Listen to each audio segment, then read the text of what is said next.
এলাকার সমস্ত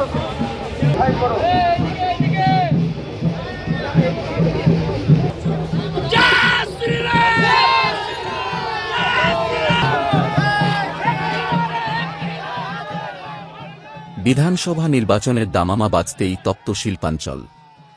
বৃহস্পতিবার দুর্গাপুর পূর্ব বিধানসভা কেন্দ্রে বিজেপি প্রার্থীর মনোনয়ন জমা দেওয়াকে কেন্দ্র করে তুলকালাম পরিস্থিতি তৈরি হল। বিজেপি প্রার্থী চন্দ্রশেখর ব্যানার্জি মনোনয়ন জমা দিতে গেলে পুলিশ ও তৃণমূল কর্মীদের সঙ্গে ব্যাপক উত্তেজনা ছড়ায় বলে অভিযোগ। পরিস্থিতি নিয়ন্ত্রণে আনতে পুলিশ সক্রিয় হলে বিজেপি প্রার্থীর সঙ্গে তাদের বচসা শুরু হয়, যা পরবর্তীকালে ধস্তাধস্তির রূপ নেয়।